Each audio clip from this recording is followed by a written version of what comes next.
We're back on another Hitachi TRK. This one belongs to a viewer who saw my previous repairs on the 8190 and 8290s that I did late last year and earlier this year. He bought this from a seller who assured him it was all well. There's a bit of a story in this that I won't fully go into, but all isn't quite well with this one, and unfortunately he lost a bit of faith with the seller that he bought it from, and got in touch with me and said that I'd been so kind of thorough in the way I'd gone through the previous repairs. Would I give this one a once over and just confirm a couple of things, and also, if possible, address a problem that it's got where the dprs system track selector doesn't work, despite this being sold as fully working. You also may notice, I'm hoping the lighting will pick this up, that the speakers aren't quite the same colour. And the one on the right has a bit of a glue mark around the dust cap, which is a bit weird. So we've got suspicions that maybe one of the speakers has been swapped. Overall, it's in pretty good condition. There's a little bit of fading on the clear plastics where the tuner dial and the cassette door are. These machines are quite prone to that. And there's a slight mark in the screen print and paint to the right of the volume control. But otherwise it's in pretty good shape, and I'm going to start by, rather than taking this apart first, I'm actually going to start by doing a test on it. He said it sounds okay, but we're going to see if we can make that better, because a lot of money was paid for this. Full disclosure, this is a paid repair. I don't do this for people for free, and I don't encourage everyone to get in touch and say, can I send you mine, can I send you mine, because I just don't have time to do loads of them. But for this one, yeah, the guy got in touch. He wasn't too far away from me, so I offered to take it on. So I'm going to run some tests on this first. I haven't plugged it in or anything yet, and see what kind of performance we get from a tape that was recorded on one of the machines that I previously repaired and calibrated. So I'm going to look in the tape well before I put tape in it. Generally it looks very clean. The pinch roller's got quite a bit of shiny crazed surface on there. I think that could be better. There's a little bit around the tape guide on the erase head there. But yeah, it doesn't look too bad. I haven't run anything yet. We've got reasonable torque on the take up there, so I know that's working.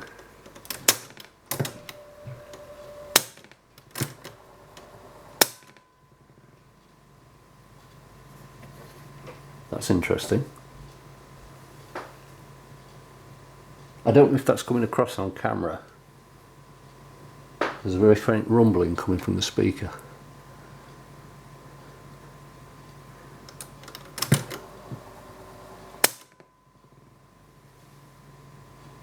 Interesting. Have we got power supply issues, I wonder? You did mention, I don't think I mentioned this earlier, sometimes it makes a bit of a crackling noise when he first switches it on, which in one of the earlier videos I found that there's a power switch on the main function selector which gets dirty and you end up with resistance, which means the voltage at the Zener diode should be 13.8 volts. I think it was drifting, and by cleaning that switch and leaving it to settle overnight so that this switch cleaner would wick its way through, it would solve that problem. This almost sounds like capacitors or something to me. That sounds weird.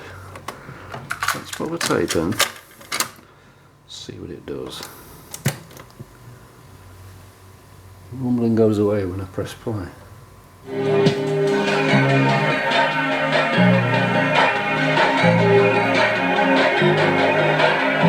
So tape count is good.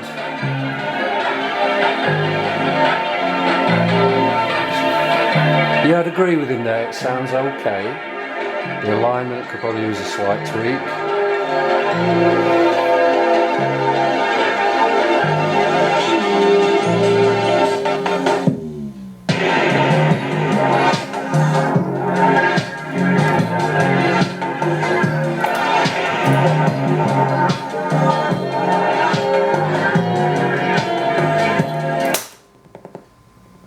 You hear that popping?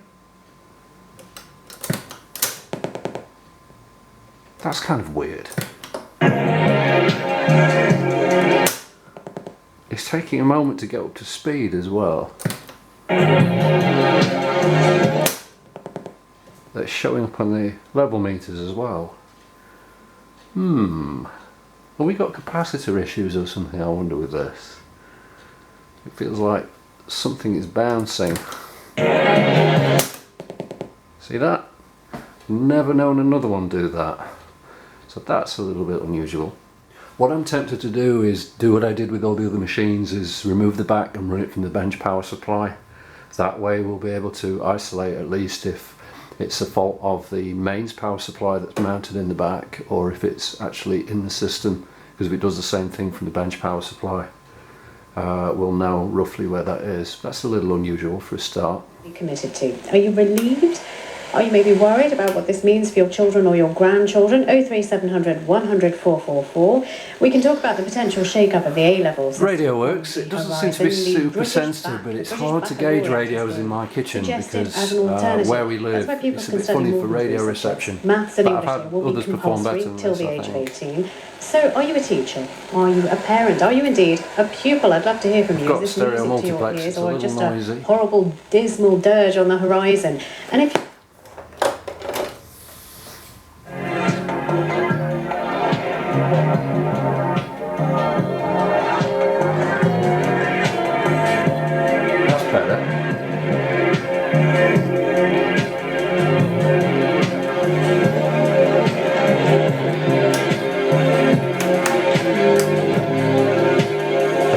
brought the alignment in a little bit. I will do a proper alignment on the scope, but just by ear, giving the alignment a tweak there has brought that in a little bit sweeter, I feel.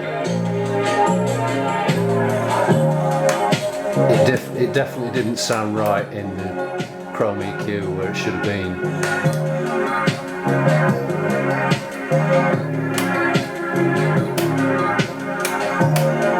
Yeah, so I think the head alignment was slightly out, but we will do a full alignment on the scope, but it was just to try it quickly by ear.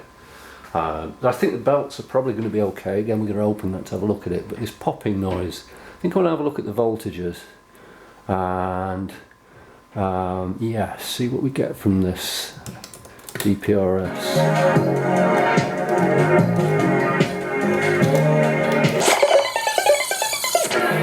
See, I notice it's not lighting up at all.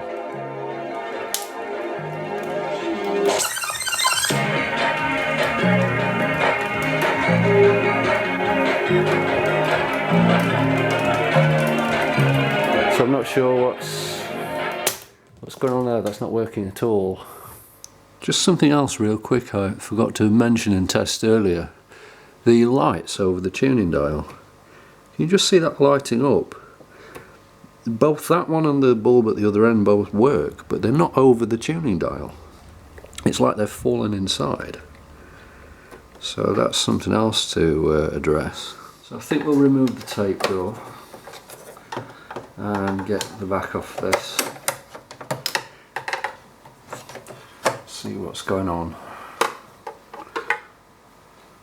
I've had a look at the circuit diagram and I've got some suspicions about this popping sound that it's making, and also the DRPS. There's a switch I want to have a look at which activates the power supply to the DRPS circuit. So I don't think it's getting any power. We will meter that out and see. These are never easy. Now the sun's decided to come out at last. Right, let's have all the faders off. There.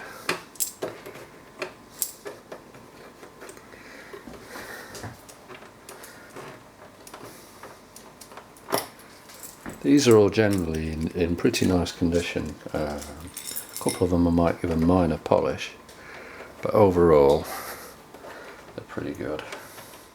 Need the rubber glove for that one.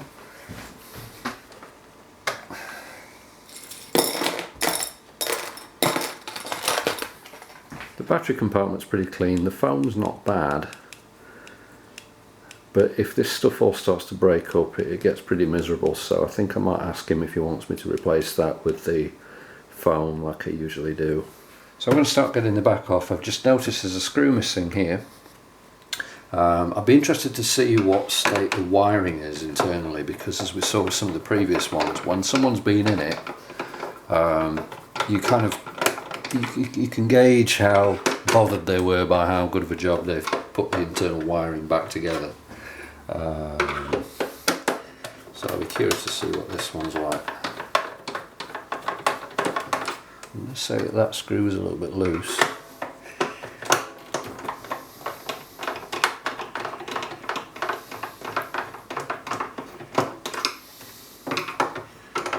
It's almost unusual to be opening one of these that isn't disgusting. Full of battery leak damage and all sorts.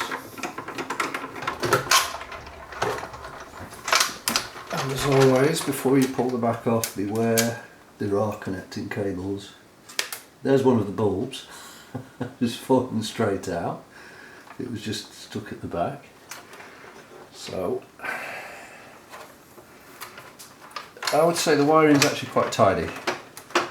So we have to remove the white and yellow wires from the antennas.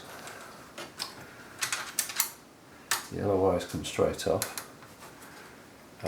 The yellow wire also looks like it's been pinched at some point, I can see.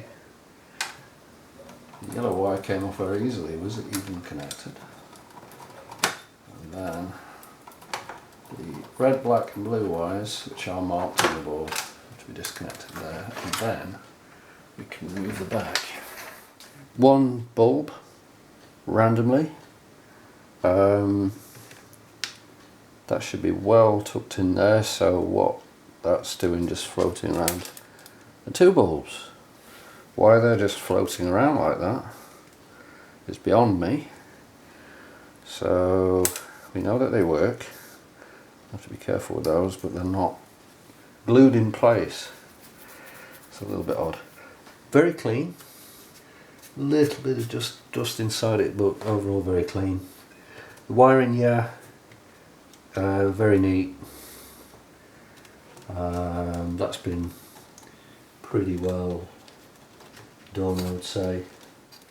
Do you notice that's where the screw was missing? Is a pinched wire. That's not ideal.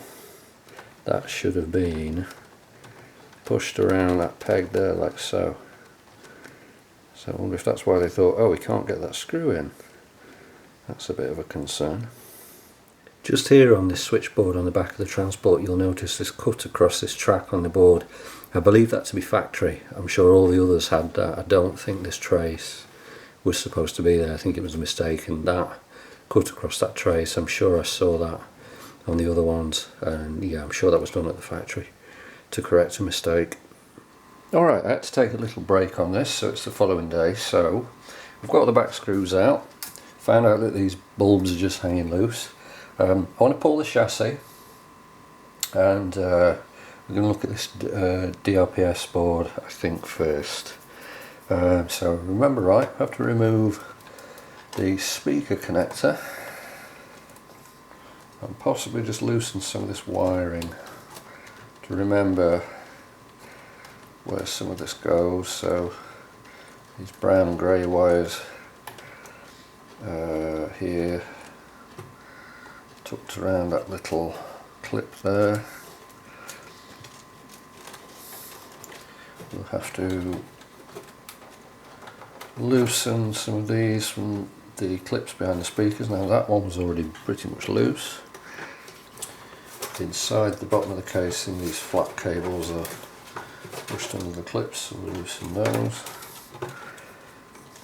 I'm noticing some of this has got tyre wraps around, like this one and this one. They're not factory, I'm sure, so I think they're the result of someone who's been in it, which is fine. So now we should be able to lift out the chassis.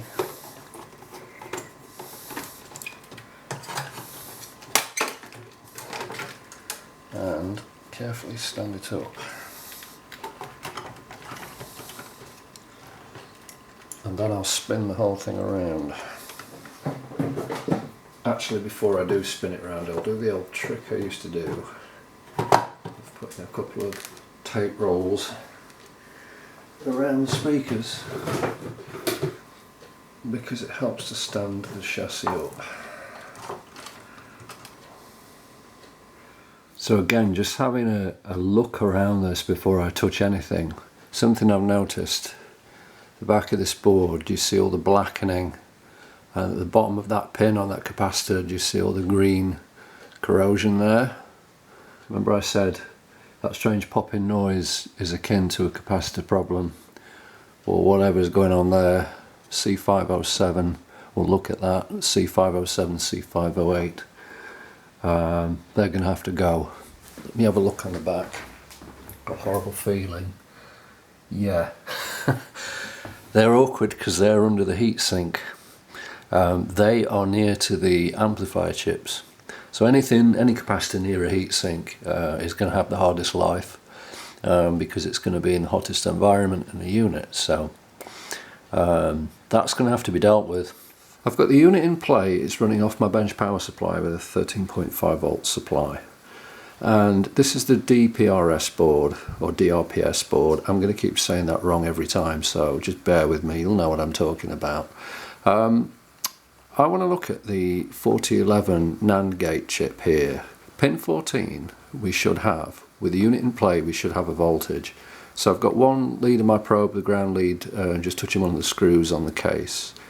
On the tape transport, sorry, to ground it, and on pin 14 we should be getting a voltage, and you can see that it's dead.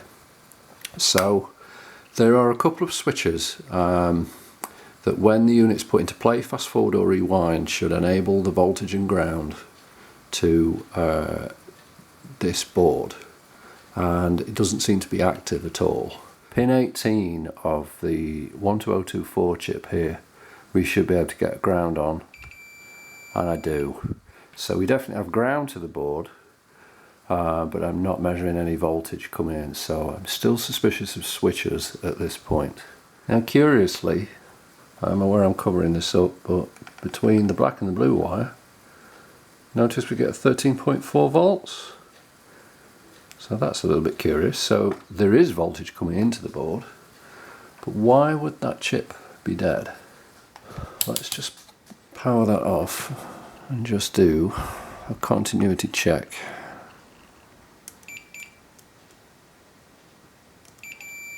On the switches, so we know that one works. We know that one works. Let's double check both sides. That one works. That one works too. So the switches are fine. R720 at the top, I should be seeing a voltage coming in. And I'm not. You see that under the lead? So why am I seeing a voltage from that? What is that? I need to trace these wires around. Just laid this back down temporarily, and I've just taken the micro switch, or the leaf switch assembly I should say, off the bottom of the transport. I'm noticing the contacts in the bottom of these look black as hell. So I'm going to clean these to begin with and just see if that brings anything back, because I'm still suspicious that it's a switching fault. I think I've got a better way of cleaning these leaf switches actually. You soak a little bit of ordinary printer paper in deoxit, squeeze it together, just the top and bottom of the switch, and just sort of do that. I don't want to use anything any more abrasive than this because these will be gold plated, I would expect. You could use something like an emery board, but you're more likely to rub the gold plating off and in future make it worse. So ordinary paper, I can see quite a lot of crap still coming off that. Should be just abrasive enough that it cuts the crap, if you will, but not the gold.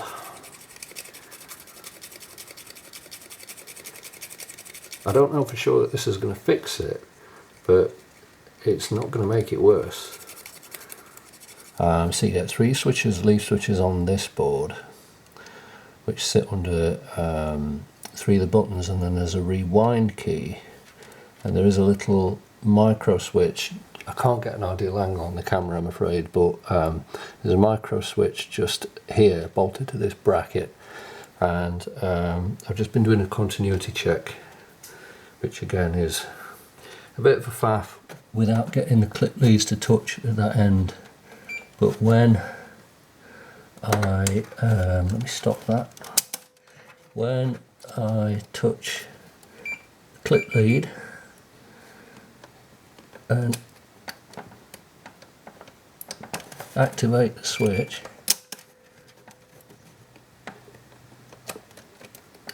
when I touch a clip lead and just do it enough, if you can hear that, just to activate the micro switch, I get no change. There's no change in continuity. I think that switch is bad. The plot thickens. The clicking when I press that rewind switch is not that switch. If you can hear that, this isn't connected, I've removed the bracket, it's still doing it. This is a tiny leaf switch, and I think what it was is the spring assembly had become kind of displaced. And now I've put it back together and cleaned it. The contact's actually exposed at the front and it works. So I think that could have been the problem there. So we've at least got clean switches, a rebuilt switch, and I'm going to try putting these back in and see if it makes any difference at all.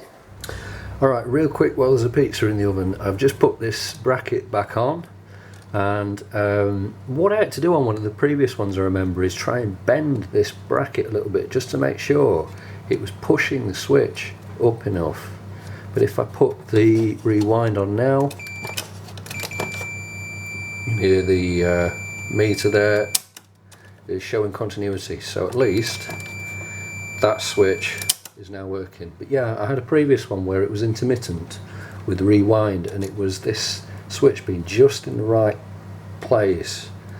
There is a kind of slide adjustment on the bracket, but even with it right down, I still had to bend that forward a little bit just to make sure that continuity was all right. And yeah, it's fine. We get 2 ohms on the meter, but that's close enough for continuity. So all it's got to do is pull down one of the pins on the NAND gate, I think it is, to ground. It's got a pull-up resistor, and when you do rewind it pulls it low. I'm not exactly sure why it has to do that with rewind, or what it does in the logic. It seems to reverse something or change something in the logic that makes it work in rewind. Why that would be any different to fast forward, I don't know, because surely it's just counting the gaps, and then when it counts down to the last one it looks for the last gap and then releases the solenoid on the rewind or fast forward button. So whichever direction, I can't see that it would make a difference, but I didn't design it, Hitachi did, so they've obviously got their reason. So I'm going to give these just another pass with the paper now that the stuff's had a bit of time to soak in, and then put those back on and then just see if that has made any difference thus far. So I've got the power back on. Unfortunately it's still not working, so there's still another fault. I'm suspicious of one of these black wires. I think one of those should be making continuity to ground, and it isn't. I want to, I think, take the panel off and trace that out, see if that is connected to the ground trace, and just see what is going on there.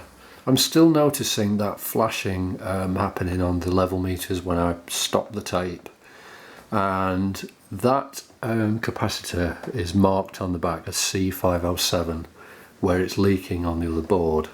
And looking on the diagram, C507 is a 1000 microfarad capacitor that goes on the output of the transistor that forms the voltage regulator, so it stabilizes the voltage regulator. If that capacitor goes low value, then the output from the regulator will bounce, exactly as I said it was doing. So yeah, I think this is what's causing a popping noise, kind of motorboating noise, and the fluttering on the level meters. That capacitor is the one that's leaking.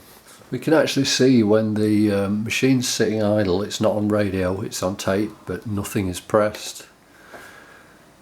If you look at the current draw there, got this erratic current draw, it's not doing anything, but we've got this little hump of current being drawn and then going away again. So yeah, we've definitely got an unstable power supply. Alright, I've spent some time going over some of the schematic and just trying to understand the way the power lines in particular that go to the DRPS board, which I've removed here, go around the houses so much, and getting to grips with understanding why that is. If you think about it, the DRPS must only work under a certain condition. That condition is that the play button's down, the tape is playing, not recording because you don't want it in record. It can't operate if only the fast forward or rewind buttons are down. It can't operate if the radio is on, and it can't operate if you're using the aux input. It's designed to only be powered on under the condition that you're playing a tape while switched to tape and you hit the fast forward or rewind button at the same time as the DRPS is activated.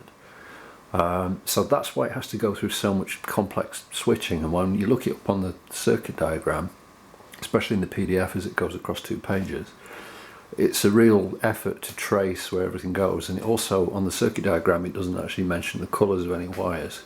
What's also really confusing until you unscrew this is that there's also, if you can see on the back of the board, there's wires soldered to the back, so you can't see them from the front. The blue wire that I was measuring here, the voltage on, 13.5 volts I think it was, that's the B+, that actually directly powers the solenoid, and this transistor here is what activates the connection from that B+ voltage through the solenoid and back in to, I think it's this black wire. So that's where we were getting that voltage. The actual logic voltage for the chips is this orange wire on the back, which comes from the leaf switches that I've just cleaned. So where we stand, there's 2 possibilities. Either we have no voltage on that wire, because that goes straight into the back of R720, and that's where we were measuring no voltage, or we have voltage on that, but something is pulling it down. What I'm going to try and do, I think, is measure the voltage from the switches that I've just cleaned, which this voltage should be present. If it's not present there, I'm going to desolder this wire and then measure the voltage on this wire. If that voltage suddenly appears, something on this board is pulling it down. If it doesn't appear, that voltage is missing. I've solved the DRPS problem. I'm not joking when I tell you it's taken me the entire day to do it, and I cannot believe the cause. Well, I can believe the cause. One thing that really doesn't help is most of the black wiring is used for ground lines, but in their wisdom, Hitachi decided to use a black wire for the positive voltage feed that goes to the switches, the leaf switches that feed the dprs. The last person that's been in here, if we look at these wires here, you can see it says BLK on this black wire. There's also one down here that says BLK.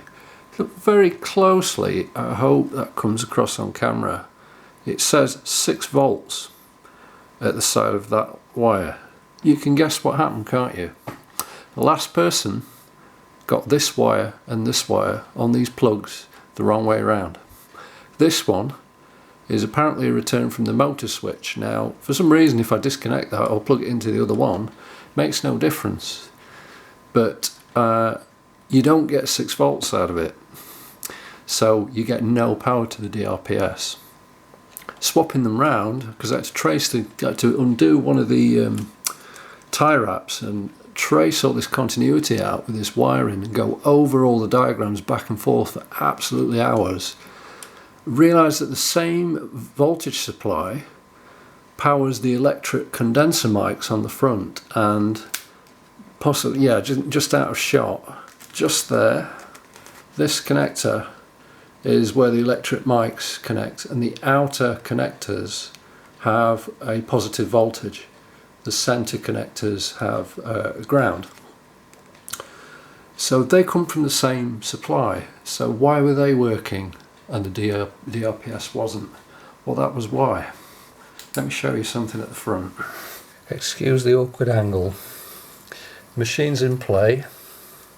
If I press the top button, it's working. So we've at least got power to the DRPS. So I want to put that back on and see if it actually works.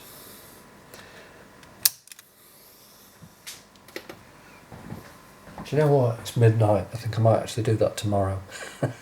Just to show now that it's working, when we've got a tape in play, 5.5 volts on pin 14.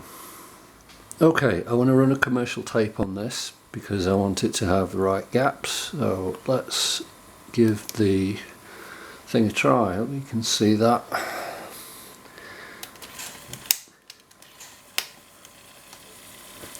Oh, that's found one track gap. Yes. Let's try it in reverse.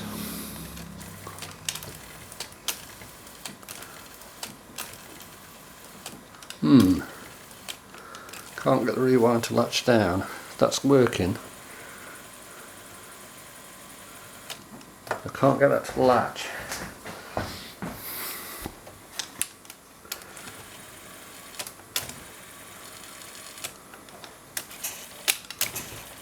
Can you get fast forward to latch?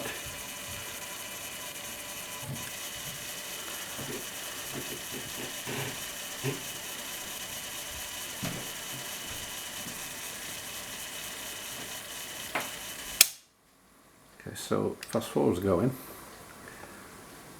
Why can't we get rewind to latch?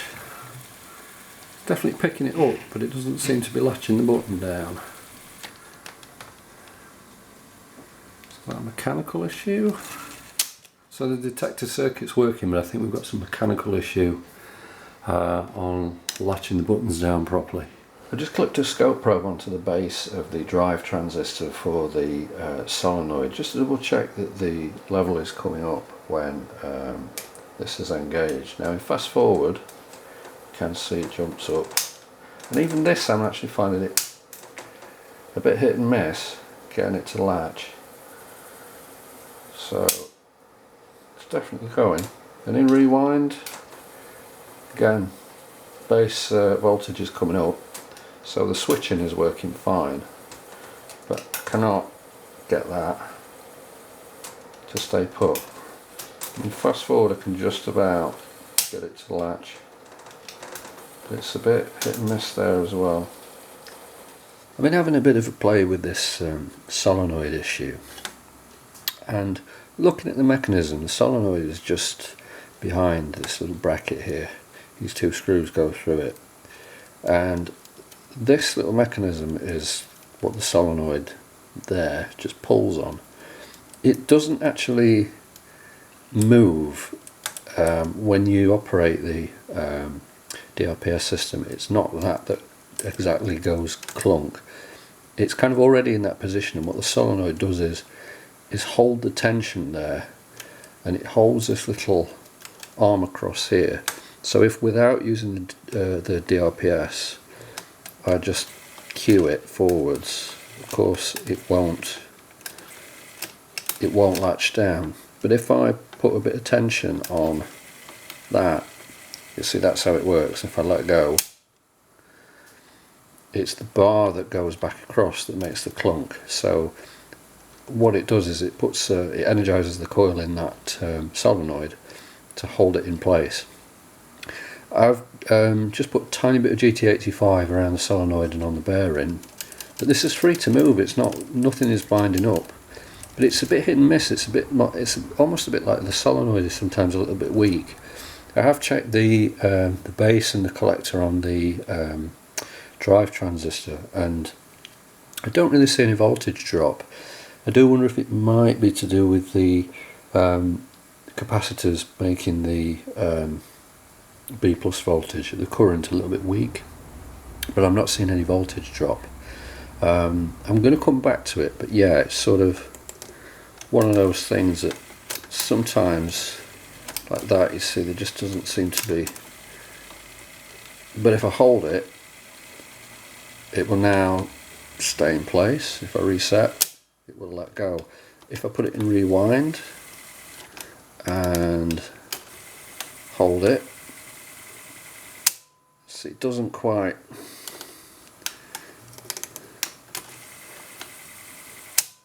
I don't know why it doesn't quite hold there. Okay, it's done it now. So with a bit of persuasion I can get it to do it, and I've tried adjusting the height of the solenoid slightly to no avail. It's a problem I'm going to come back to. I don't think it's mechanical in terms of this bar that slides across or anything like that. I think that's all fine. It may improve when I recap it. Speaking of recapping, I've ordered a kit of capacitors for this, with just a set of 3 values, because I'm noticing also down here on the bottom, I'll get you a close-up of that just to see. C504R, C504L, if you look closely, the joints are all tarnished, but look around them, you can see again, there's definitely some corrosion all along those bottom traces. So all this is going to have to be cleaned, which means I'm just going to replace all of those purple Panasonic capacitors. I've got some new Panasonic FMs. I think they're Panasonic. I'm sure they've got the Matsushita logo on the side. I'm going to take this board off when the new capacitors arrive, and I think I'm going to redo all the 1000, a couple of 2200, and I think a couple of the 470s, just the bigger ones. I'm going to replace them all, and I'm going to have to clean up this board and have a look if there's any resistance in any of these tracks, and probably scratch and tin some of this track here, because that's a little bit of a concern. So at this point I think I'm going to take the tape transport out. Got to remember that there's a wire retainer in this top left corner. I can leave that there. I'm sure the belts are okay. I can see through the side that they look brand new, and obviously it does work. So that's not my main concern. I want to check how clean it is. My main concern is that some of the wiring behind the transport's not routed properly. One of these white wires is flopping around and it's rubbing on the motor pulley. It's done it to me a few times. I thought, what on earth is that noise? And then realised that's what it was. So I just want to check behind this, hoping we're not going to find any bother. But I do want to reroute that wiring properly. We might be able to see, because on that other machine where I had the capacitor leakage, I could see when I took the transport out, the capacitors behind the transport showed where the leakage was, so we might find some more leakage here. Yeah, the wiring's not been put behind the clips, so there's it might be too dark to see because I'm having to compensate for the sun. There's the 2 little L-shaped clips there, and the white wires for a start. See, that one's flopping about. Are supposed to be back there, and just look at those. Some little mucky marks on those as well. It's a bit of a concern, but they're supposed to be tucked under them. It's really fiddly to do. I've hated doing it every time I've done one of these, but you have to do it because it keeps the wires out of the way of the mechanics. The cleaning job is average. I can see some muck in that pulley groove. Can see the flywheel looks alright. Flywheel condition looks really good actually. There's a little bit of muck on the motor pulley there. I think these belts will be fine. They do look new. A little bit of muck in the bottom I might just clean out. Yeah, I can see more dodgy looking traces right down here. Again near the C424. And yeah, that join's all dull. So that is leaking. Might be one under there. There's one around 453 down at the bottom. Actually looks alright, but it probably will come out. But yeah, these big capacitors, they're all on the way. They're all going in this machine, so they're all going to come out. I'm going to pop a couple of these belts off and just do a bit better job. Yeah, they're fine. They're new, definitely new. I'm going to give them a better clean, give that pulley a better clean. Let's do a better job of that. So there you see, you have to get the red and black motor wires, the double blue wire that comes from the micro switch, and the two white wires that come from the solenoid. You've got to get them around these clips. If you don't, they're just going to catch and rub on the mechanics at the back. It's a pain in the arse to do it, but you have to do it. So a little bit of muck came off generally the back of the transport and pulleys and everything. I think they're alright now. The wiring's routed a lot better. There's still a little bit more to do from the other side with the wiring as well, but I'm not going to worry too much because we know we've got to get that board off the back to do the capacitors, so that's probably going to be the next thing when they arrive later this week, hopefully. Alright, going to go back to the good old overhead shot for this one. The way the transistors for the, well, there's two drive transistors and there's a module, I believe, under here. The way they're fixed onto the heatsink almost suggests that you could unscrew them from this exposed end. There's two slots here where you could kind of get a screwdriver underneath to remove the two screws inside. Then there's a screw in the back, but there's nothing actually on that. I think it's just that they designed this heatsink to be reused on other models, so there may have been something else where there would have been a transistor on the back. It almost looks like, yeah, you could remove that and leave the transistors in place. However, there isn't really quite clearance around like this, for example. And I've just had a quick try with a fairly long shank screwdriver to try and budge them. A couple of them move a little bit, that one I think.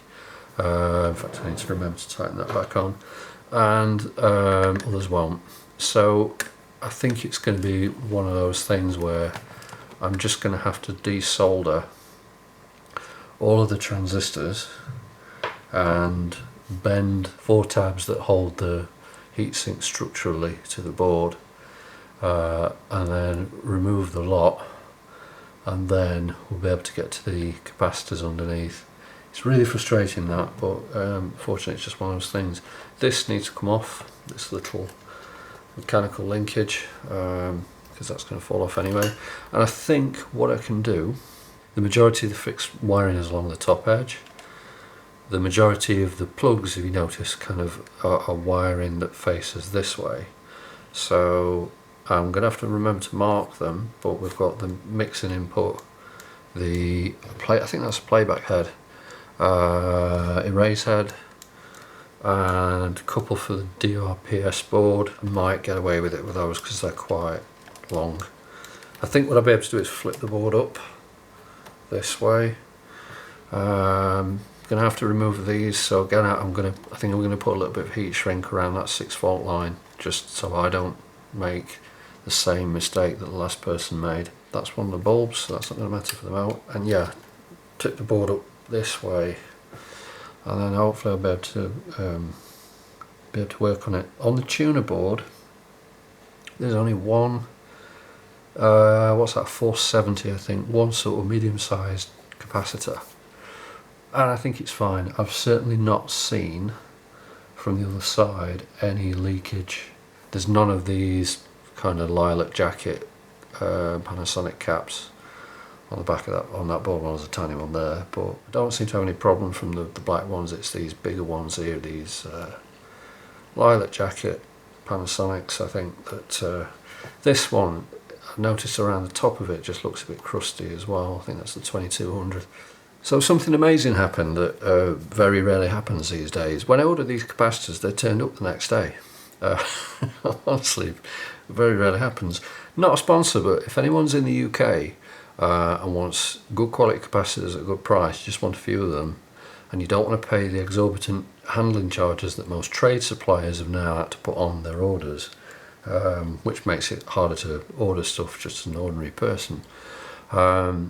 As I say, he's not a sponsor, I don't know him, but this guy Terry Cook, who's got this eBay profile, Semtech1, SEMTECH1, he's got really good listings of especially really good quality capacitors, where he's got all the info on the listing, really easy to search, and they turn up in label bags. I've had stuff off this guy before, going back through years, but yeah, they turned up the following day. I wasn't expecting to work on this today. I was expecting to work on a different repair, but I thought I'd have a look at starting this because the parts are here. So yeah, if anyone's in the UK, they want decent quality stuff at a good price, I highly recommend giving his eBay profile a look. And he did postage discount because these were all in one bag as well, so it was really cost effective. These are Panasonic FMs. I've always really liked the Panasonic, so I've gone for 25 volts rating on the 1000 and the 470. It's not for the voltage, because these in the machine are only 16 volt rated. It's actually because of the pin spacing.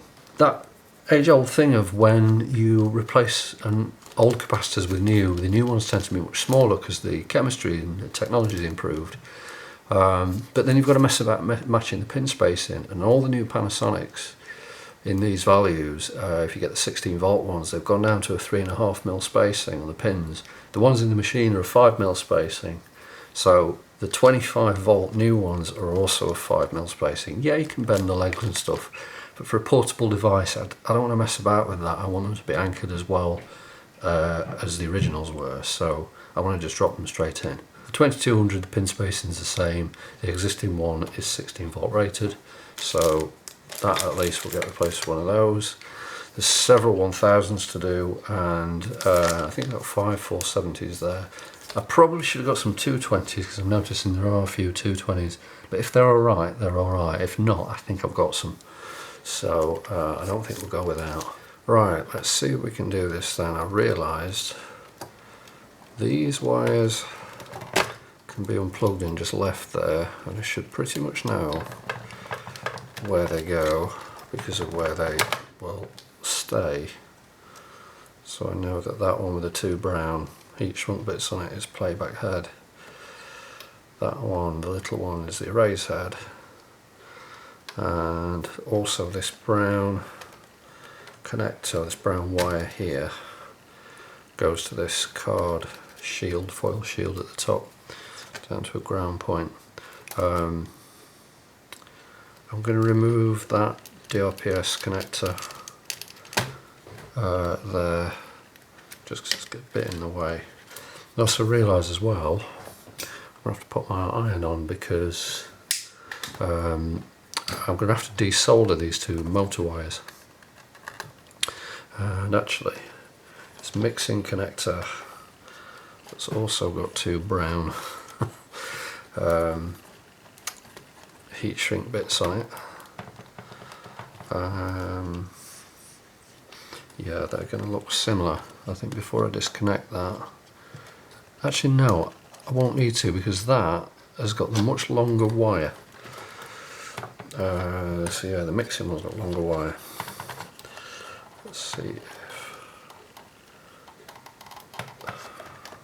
I'm reluctant just to pull on the wire on, that's better. It's a bit tricky to get on, I don't want to just rag the wire out the back. So the mixing one's got the way longer wire on it. Flow a little bit fresh solder onto these, and then there we go. Yeah. The two blue wires here, it actually says on the board blue stripe and blue. They're part of a double cable, but one side of it is striped, so it does say stripe blue and blue. So again, shouldn't have any trouble mixing them up. They could have done that with a black wire there, could have used a stripe wire.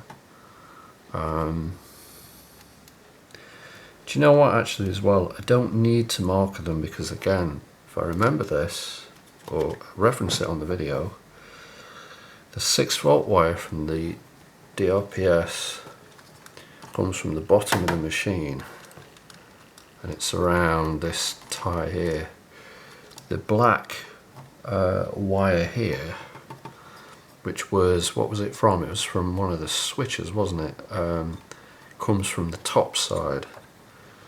So that's that side. So they come from different places, so I think we can keep that there. I don't think I need to undo this one. I don't want to mix it up with the other. Other than the speaker cable, which is somewhat frustratingly wrapped under there. Motor wires disconnected. I'm going to put those back there for the now. I don't think there's anything else that's stopping me now from removing it that way, so let's try popping the screws out.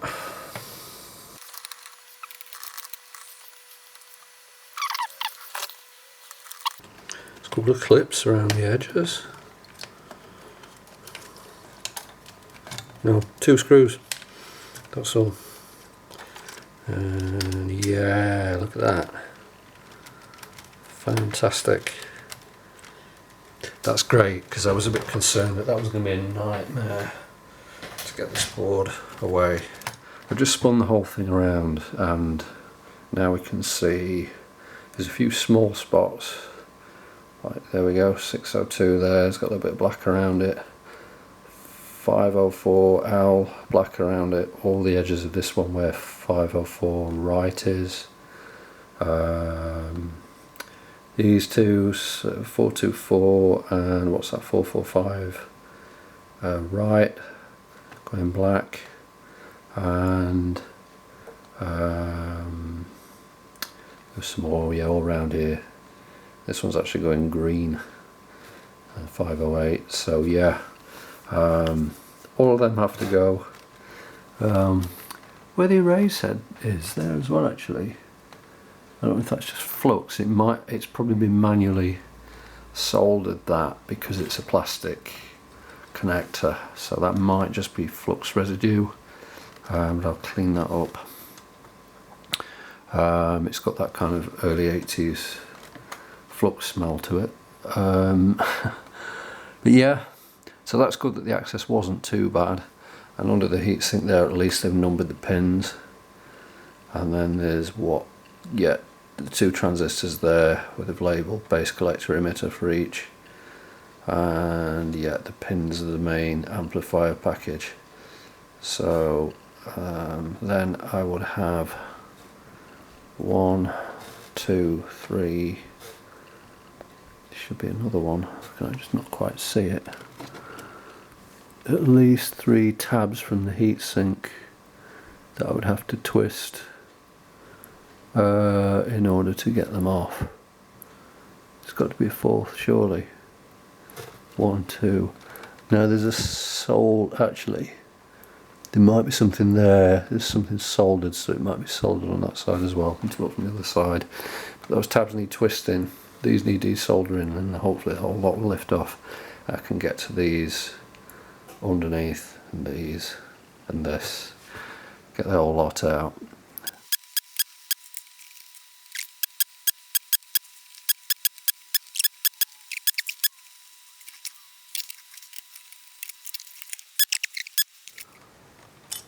Got it. That whole thing. That screw is actually holding a tab. If I'd have undone that screw, I probably wouldn't have needed to desolder that big tag at the side. I could have left it in. So if anyone attempts this, take that single screw out of that side, leave the rest. You have to desolder everything and take it out. It's a risky way of doing it, but to get to these, I just don't see any other way. So I think I'm going to go around. I'm going to start in this top corner and kind of work my way around it. I think removing, cleaning, fitting new ones, just each kind of area. I've got to be careful of this cable. I could unscrew the headphone output down there and get this out of the way, but it's going to be a faff. I'm just going to have to be careful to work around it and hold it out of the way. So that's a couple of 1000s. They actually test alright, but we know they're not. Looking on the board where I just removed those, interestingly this one doesn't have a mark on the screen print. But yeah, can you see the kind of blackening of the board laminate? I'm going to be cleaning this with isopropyl alcohol. I'm going to be very careful around the pads, because if there's any lumps you're liable to damage the pads. There's a tiny factory mod here. Noticing it's weird that this capacitor isn't marked, because these legends here are for capacitors here. This isn't marked, but there's a link here, J3, and on the positive side these were originally connected, so these would have been paralleled, but weirdly this one, despite it being populated, it's connected from this side but not in parallel with that one. So they've obviously made some kind of modification at some point. So I'm basically going to do all of these like this, and look at that, that's a piece of the solder mask coming off. I'm going to do all of these like this, and then report back. Look carefully where I'm cleaning and where some of that damage is. The actual solder mask over the tracks is peeling, so I'm going to lose a little bit of the legends underneath, but I'd rather clean it and tin it to protect it and lower the resistance. And I will keep those legends, to be honest. I mean, the marks on the other side of the board, and I've got the diagram to follow and the service manual, so I'm not without, but I would rather clean and tin those as much as I can, because yeah, where the electrolytes got underneath, it's making it peel away. In fact, underneath I'm just chucking a bit of junk mail really, just to catch the flakes that are coming off this. Because yeah, it's really flaking over the tracks. You can hopefully see there, it don't look too pretty, but I've had to sand off with actually a tiny bit of wet dry sandpaper some of the solder resist where the corroded tracks are, then try and get them back to clean copper, flux them, and then drag solder over them to protect the copper with tin. I haven't trimmed the leads on the new caps yet, but anywhere there's kind of board damage, I'm going to have to do that to reinforce the track and make sure that they're clean, fluxed and tinned, so that they won't suffer any further corrosion. But you can just see there, this is our first two new caps. If you see where this one was here, notice the board is clean. There's no horrible black holes where the pins have gone through. That one wasn't leaking, it was a 1000 microfarad at 10 volts. I'm still taking it out, still going to change it because it's from the same series, but it just shows you the difference, that it hasn't stained the laminate. And here's the really nasty one that was under the heatsink. Wait till I show you the back of the actual cap. This will be the one that was causing the power supply to be unstable. After all that fuss about lead spacing, I've got this one wrong. So I've had to order some more. I've ordered 5mm, I need 7.5mm. Just real quick, this one in the corner, the big one, which was the 2200, if you try and get one of these off, they're a bugger to get off because the glue on the bottom of these is extremely tough. You really have to make sure that you've got all the solder out at the bottom of the pins before you go wrenching on it to pull it off, because it could be so easy to damage the tracks underneath. It almost looked like it was fine, this one, but having a real close look around the holes on the board, there is a little bit of a black mark, and looking at the legs, there is a little bit of green falls right where the legs would have gone through the board. So feel like it was worth doing. Irritatingly, it took 3 attempts to get the right capacitors to fit that, because the first one I ordered had the wrong pin spacing, the second one had the right pin spacing but was too tall, because this has got to go up against the back case. I'm concerned that these, no, they're 33s, they're a different one. The ones I got, wherever I put them, were too tall. So the third ones I've ordered have ended up being some 2700 16 volt Panasonic FMs, and I'm hopeful that that will drop in there without too much fuss. And it's a bit shorter actually, so we should have no problem, and then of course it'll match the rest. Fortunately, even if you're not sure which way round these go, all the electrolytics on these Hitachis all face the same way. Yeah, negative faces up towards the top of the case, like that. So we'll get that soldered in. I'm not going to glue it. I've cleaned off the glue that was there to scrape a lot of it off. I'm just going to solder that in for now.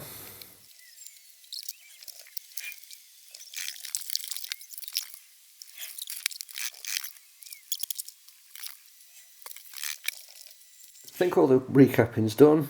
Amp module soldered back in. There was one 470 at 16 volts next to the 1000 that had really badly gone. I think there was a couple next to each other that I changed there. I pulled it just to have a look at it. It wasn't the same brand, it was a Nippon Chemicon, and I know that's really small, you probably not see a lot there, but when I pulled that, the leads on that are really clean. I don't see any corrosion at all. I've changed it anyway just because it's an awkward one to get to, so just because I'd pulled it I thought while I'm in there I might as well do it, so I've put Panasonic FM. It's 25 volt they're putting, it's a little bit shorter than that, so if any of these need to be changed in future, once I've trimmed the legs at the bottom, you'll likely be able to get them out without removing the heatsink and the amp module, because these have much more clearance now from the top. So I think now I need to reconnect all the wiring to the board, screw it back in. Next thing will be to redo the bulbs to thread them through and glue them in place properly. Got the bulbs back in. That was quite tricky to do actually, because trying to kind of finagle them around everything and then pull them through with tools is difficult, because the bulbs are so delicate. You can't kind of grip them in pliers or whatever and kind of squeeze them too hard, because you'll just smash the bulbs. So I've put a little bit of epoxy over the top of the bulb just to lock it in. I've done the same on the other one. You can see there on the other one I've just had to sort of put the wiring around. There's a little post there that's underneath this, I think that's a loudness switch, isn't it? Just underneath there, just to keep it out of the way, the sort of ratchet mechanism on this this one here. But yeah, hopefully that will sort them out. So a bit of a departure for the minute to have a look at this speaker cone colour issue. This speaker isn't out of the one I'm repairing in this video. This is out of the spares unit that the owner of the machines I repaired in the previous videos had for spare parts for all those ones that we repaired. And I asked him if I could have a look at the speakers that were in this to see if they'd be a decent match and if they'd be any better for swapping into the one I'm repairing in this video. Although I've cleaned them up, you can hopefully see the colour difference there from the back to the front. There's a couple of little watermarks on there. These speakers work fine, sound fine, but you can see, admittedly after 40 odd years, there is some discoloration of glue around the edges. A couple of watermarks, I say, they were very dusty. There was a lot of crap right around the gasket, and I've given these a really good brush out, really good clean. Clean with a little bit of window cleaner and some cotton buds around the edges. Didn't want to get them too wet. What I'm going to do on this test speaker is something I've been reading about. I've got some Parker ink, India ink, which is isopropyl alcohol based. It's not water based, so it will evaporate. I'm going to have a go at dyeing this cone. It's something I didn't want to look at originally because I thought that might be a bit too jet black, and the cones in these have never really been jet black, they've always been a very dark grey. But as I've got this speaker here, I'm going to use this as a bit of a test to see what it looks like after trying a little bit of dye. I'll put some sheeting down more, just some bubble wrap, because it's the closest thing I've got to hand. And I'm going to have a go at dyeing this cone. Just giving this a shake, and it's really, bubble's really sort of fizzy. I'm hoping it doesn't sort of go purple. But you can actually see at the bottom there was a little bit of something there, a little bit of a build-up of something, and underneath it is the original colour. So I'm going to hope that because this is not water-based, and I don't kind of soak it too much, it will evaporate. I'm curious to see how well this will work.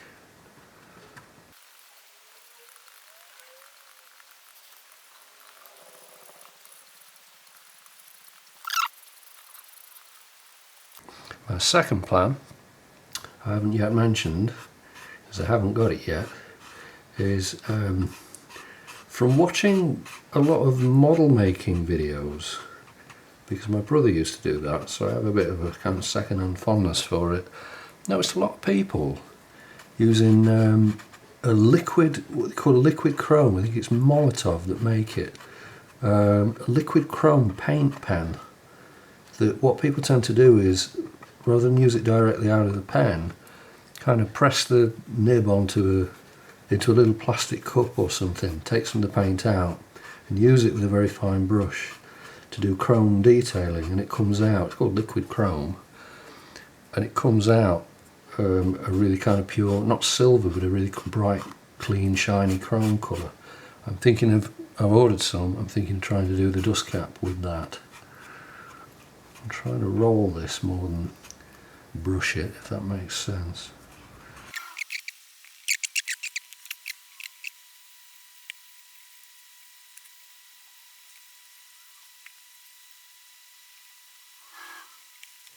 I'm going to leave that to dry. I've got to say, that looks great. How's that for a little before and after? So that one I've just taken straight out of the machine. Haven't even cleaned it yet. And that's what we've ended up with after dyeing it. The paint pan has arrived. Need to give it a shake. So I've just got a little plastic lid here that's spare, and when they're brand new they're a clean fibre tip. And what you're supposed to do is pump the pen, there we go, and it draws it through. There we go. I have got a plan B if this doesn't work.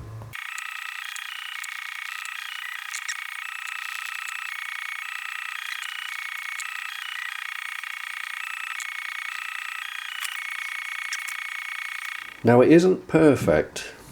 It's very difficult to get a completely flat, uniform finish on there. You get an ever so slightly kind of a lumpy finish in a way, but I was surprised to see, look at the one, the actual one out of the machine. The chrome on that is actually worse than the chrome that was on this, even before I'd painted it. And I didn't even notice that through the grill. So I actually think, yeah, in the light, again, there's a couple of little spots on these, but there is on the one that came out of it. So I think that going in there, you're not really going to be able to see that at all. I think it's going to look fine. Again, you can see just what a difference that dye job has made. I want to put that in and see how it looks. Just an observation as well on the back of this original speaker, look at the solder in there. That doesn't really look factory. So I'm also noticing that the serial numbers on the back of them, one's got 0013, one's got 0019. The pair that I'm going to drop in have got matching serial numbers. So serial numbers actually just down here, just off shot.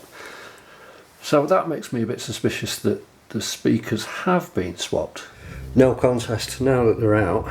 Chrome on this one, apart from this horrible glue mark, is really good. It's the best out of the lot. I have repainted both of the ones that I'm going to swap in. As it's drying, I'd say it is starting to set a little bit more even and flat, and I think going by the state of this one, it's definitely not going to look any worse. I think it will look fine. This one I think could be tidied up if you were to take the silver paint and paint over the glue, just very carefully, probably with a brush. That will clean up fine, and I'd probably be tempted to dye them as well, but they are, I mean, that's spotless really, the cone on that, whereas this one does have some marks on it. You can tell by the surrounds as well. They'd make a perfect pair if they were dyed up and tidied up the same as these have been. But yeah, I was wondering if it was just something to do with the sun. I don't think it is. No, different serial numbers there, definitely two speakers from different machines. I've temporarily put the chassis back into the front cabinet with just a couple of spaces like I've shown in one of my previous videos, and look at those cones. I'm super happy with that. I can't see any marks or anything on them. The chrome dust caps look fantastic now that they're actually behind the grills. I've tried to get this shot as close as I could to the opening shot just at this point, but that looks super smart. I'm really happy with that. So I want to do the finishing touches to this today really. I want to do the final tape alignment and see if that dprs solenoid is any better. I have a feeling it might have been playing up a bit because it was laying down and the previous time I was trying to use it. Now I've actually got it kind of bolted back in. I want to see if I can make that any better. But yeah, I want to do the final cleaning, final alignment, and hopefully get this all buttoned up, polished up and back together for the owner. Just while lunch is on the go, not too enamoured with the shiny surface on this pinch roller. Probably you can see that it's not great, so I think I'm going to do some rubber roller restorer on that. That's better, it's taken a lot of that shine away. A few little scuff marks in the front plastic on the tape door, so I'm going to pop the front plastic off. All we do is squeeze those little pins together, and then you can take the little silver pin out and two parts separate. And take the front off. It's a little bit fogged, same as the tuner glass is. It's from being in the sun generally. There's not a lot you can do about it unless you found a factory brand new one, just the way they are, but it's certainly not the worst I've ever seen. But there's a couple of scuffs and bits. I just want to go over it with some plastics just to get that a little bit better. I've got some weirdness. I've just been putting this back together and going through a few alignments and such, and if it's on tape, tape's working fine, sounds fine. But if I put it on radio, see, we get a pop from the speakers, we've got a signal on the meters, we've got a signal from the DIN output on the back, but no audio. Watch what happens when I press play. The radio comes on. What? What's happening? I'll investigate that. Okay, this is weird. I've got the volume about halfway and I can just about hear it poking through, and even stranger, if I turn my power supply off, right. You hear that? Your end. It kind of comes back just as it's powering down.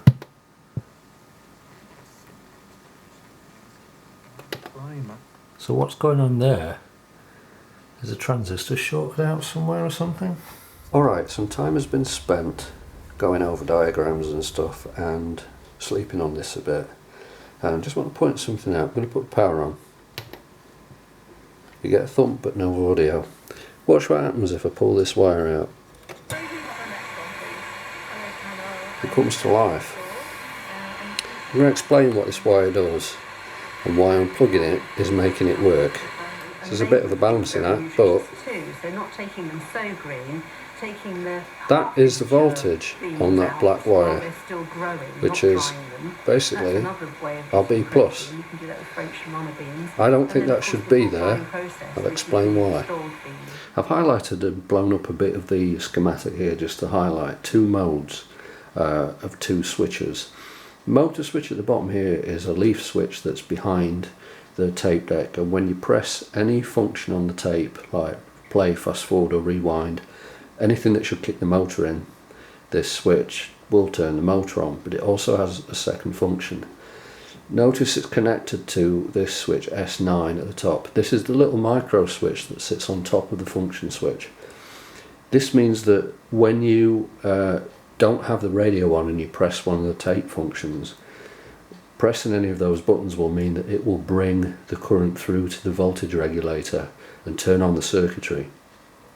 If you've turned on the radio or line input or phono input, then you don't need that path because you're already turned on to this input here, so the circuitry is already on. You don't have to turn it on and off with the tape buttons.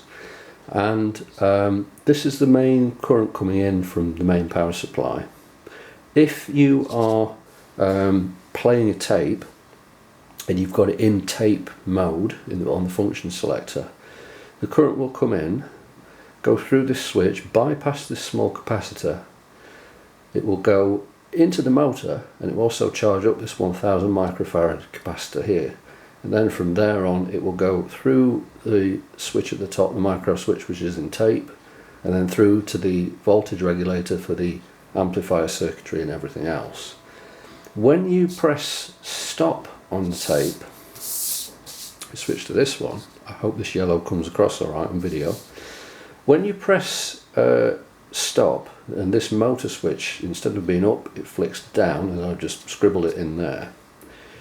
The stored charge in this 1000 microfarad capacitor, some of it will discharge to the motor a little bit, but most of it will take this path where it will go through the switch and go up this wire here and out to here.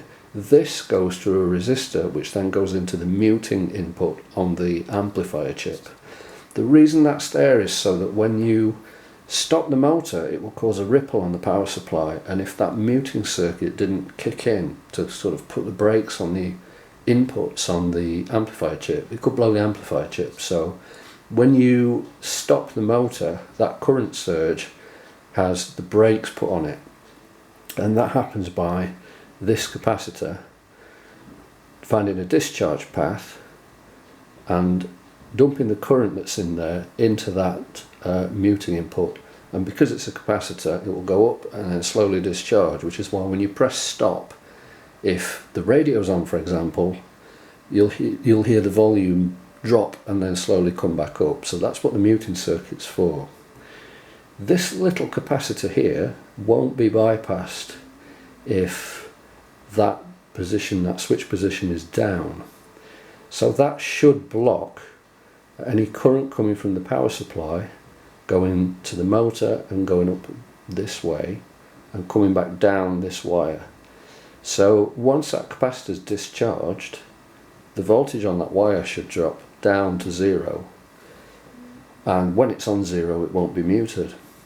For some reason this is the black wire that we've unplugged, and for some reason this wire has got a permanent charge on it, permanent 13.5 volts. I'm wondering if this capacitor, this little one, which luckily is right on the edge of the board, might have a short in it.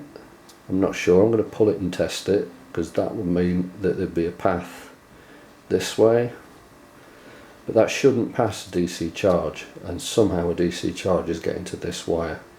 Getting a massive sense of deja vu here. Everything's plugged back in. I'm going to put the power on. It works. They've been planning a mix, or if they're recording. Do you know why it works?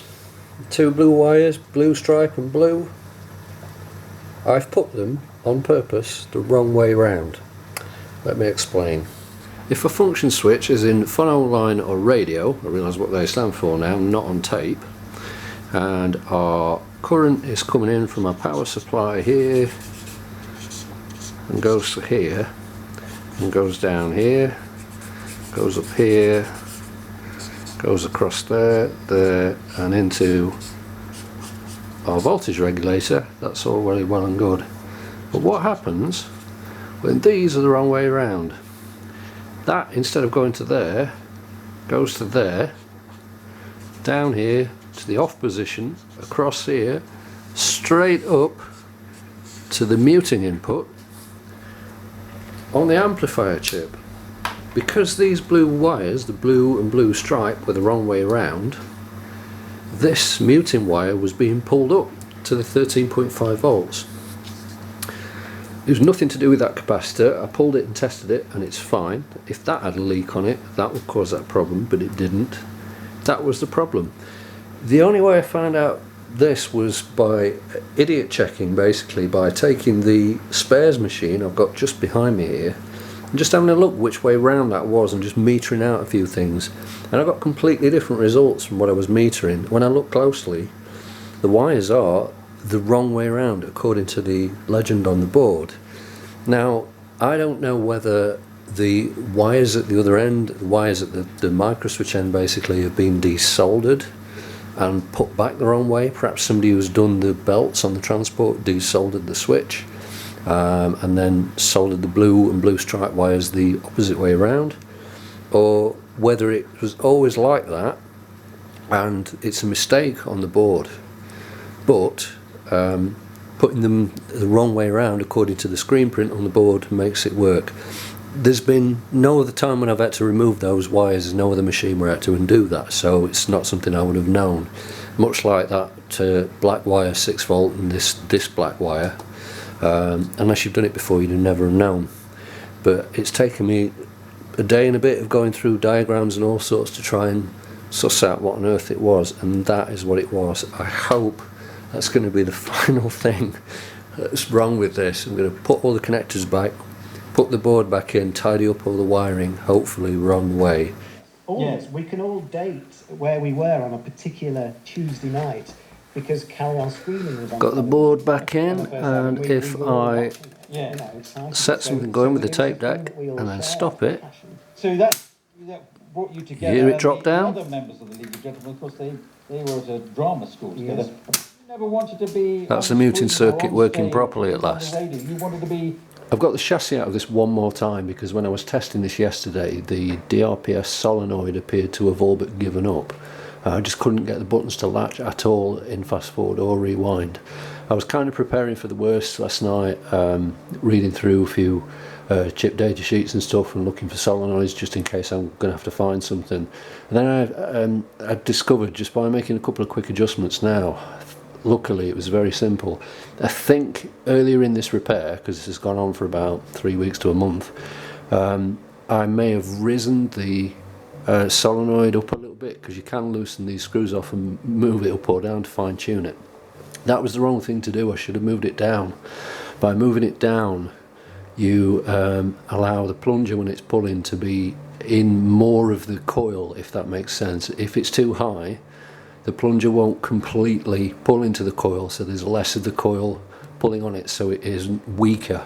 So to make it stronger, you have to adjust it by loosening the screws and then lowering it a little bit. And now I've done that, instead of raising it, rewind and fast forward both latch, and it works perfectly, thank God for that. So hopefully this is the last time that I'll be able to put this back in the case and then start doing the wire dress and then final cleaning and everything, get it back together, and it should be done.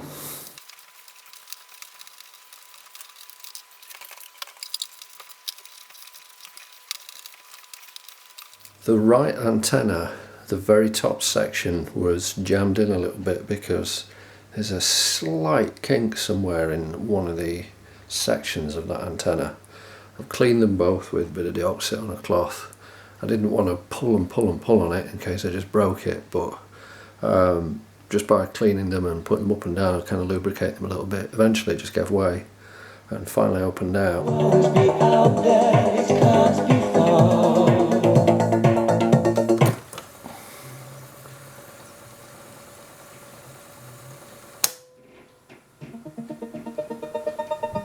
Success.